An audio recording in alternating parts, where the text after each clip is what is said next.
Assalamualaikum warahmatullahi wabarakatuh. Nama saya Erika Nur Hidayah dari kelas B3 PGSD non-reguler. Di sini saya akan menjelaskan mengenai pendidikan karakter. Apa itu pendidikan karakter? Di sini saya akan menjelaskan pendidikan karakter menurut beberapa para ahli. Di antaranya yang pertama menurut Likona, yaitu pendidikan karakter adalah usaha sadar yang disengaja untuk membantu seseorang sehingga ia dapat memahami, memperhatikan, dan melakukan nilai-nilai etika yang inti. Menurut Suyanto, pendidikan karakter adalah karakter sebagai cara berpikir dan berperilaku yang menjadi ciri khas tiap individu untuk hidup dan bekerja sama baik dalam lingkungan keluarga, masyarakat, bangsa, maupun negara. Pendidikan karakter menurut Kertajaya, karakter adalah ciri khas yang dimiliki oleh suatu benda atau individu. Ciri khas tersebut adalah hasil dan mengakar pada kepribadian benda maupun individu tersebut, serta merupakan mesin yang mendorong bagaimana seseorang bertindak, bersikap, berucap, dan merespons segala sesuatu. Dan yang terakhir adalah pendidikan karakter menurut Kamus Psikologi. Karakter adalah kepribadian yang ditinjau dari titik tolak etis atau moral, misalnya kejujuran seseorang, dan biasanya berkaitan dengan sifat-sifat yang relatif tetap. Nilai-nilai pendidikan karakter ada 18 poin mengenai nilai-nilai pendidikan karakter. Yang pertama ada religius, jujur, toleransi, disiplin, kerja keras, kreatif, mandiri, demokrasi, rasa ingin tahu, semangat kebangsaan, cinta tanah air, menghargai prestasi, bersahabat, komunikatif, cinta damai, gemar membaca, peduli lingkungan, peduli sosial, dan yang terakhir tanggung jawab. Pendidikan karakter menjadi perhatian dari berbagai negara dalam rangka mempersiapkan generasi yang berkualitas. Bukan hanya itu, untuk kepentingan individu warga negara, tetapi juga untuk warga masyarakat. Nah, secara keseluruhan, pendidikan karakter dapat diartikan dengan the deliberate as of all dimension of school life to foster optimal character development. Usaha kita sengaja dari seluruh dimensi kehidupan sekolah untuk membantu pembentukan karakter secara optimal. Nah, pembentukan karakter merupakan metode khusus yang tepat agar tujuan pendidikan dapat tercapai. Di antaranya memiliki metode pembelajaran yang sesuai adalah metode keteladanan, metode pembiasaan, metode pujian, dan hukuman. Karakter adalah cara berpikir dan berperilaku yang menjadi ciri khas dari individu untuk hidup dan bekerja sama baik dalam lingkungan keluarga, masyarakat, bangsa, dan negara. Adalah memahami pendidikan karakter. Pendidikan karakter adalah pendidikan budi pekerti plus, yaitu yang melibatkan aspek pengetahuan, kognitif, perasaan, feeling, dan tindakan atau action. Menurut Thomas Likona, tanpa ketiga aspek tersebut, maka pendidikan karakter tidak akan efektif.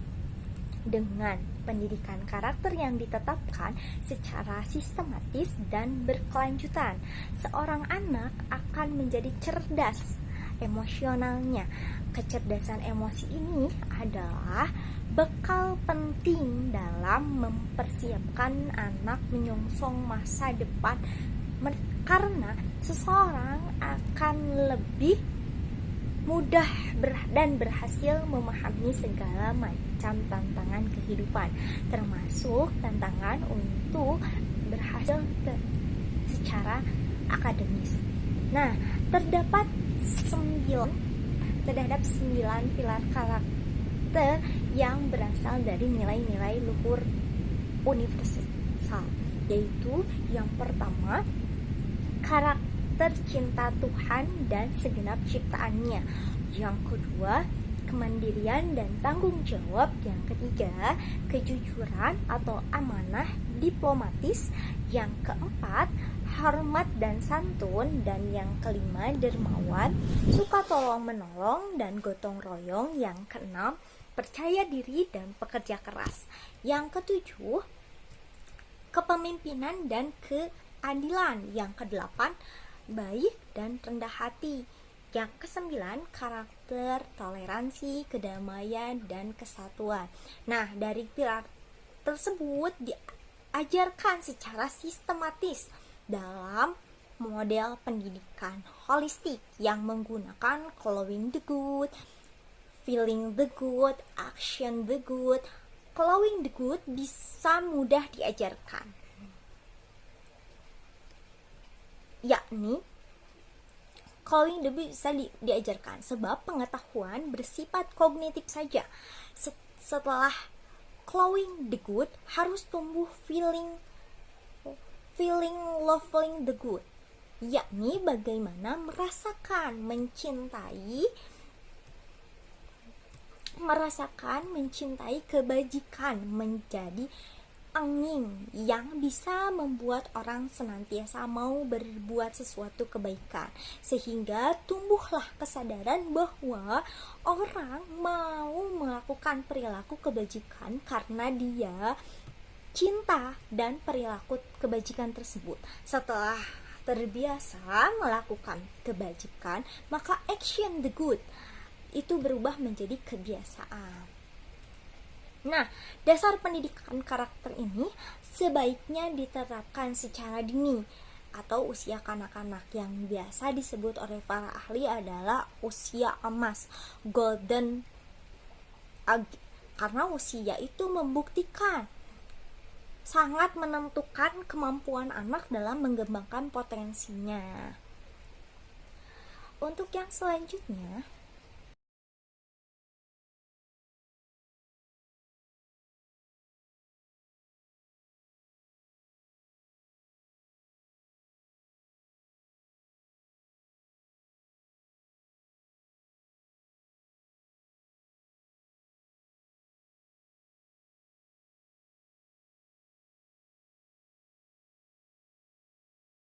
mengenai hal ini diterbitkan dari sebuah buletin Character Education yang diterbitkan oleh Character Education Partnership.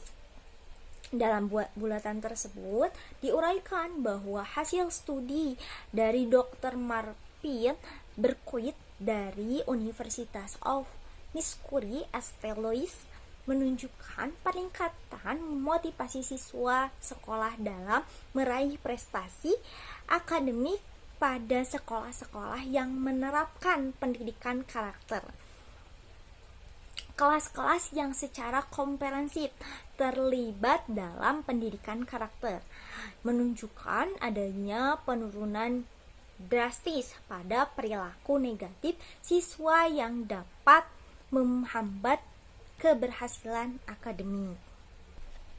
Dikatakan faktor-faktor resiko yang menyebabkan kegagalan anak di sekolah ialah bukan terletak dari kecerdasan anak otak, tetapi pada karakter, yaitu rasa percaya diri, kemampuan bekerja sama, kemampuan bergaul, kemampuan berkonsentrasi, rasa empati, dan kemampuan berkomunikasi.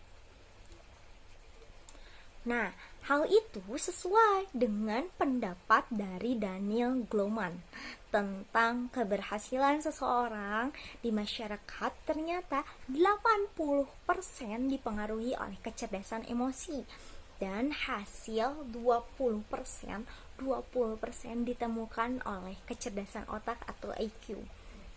Anak-anak yang mempunyai masalah kecerdasan otak emosi akan mengalami kesulitan belajar, bergaul, dan tidak dapat mengontrol emosinya.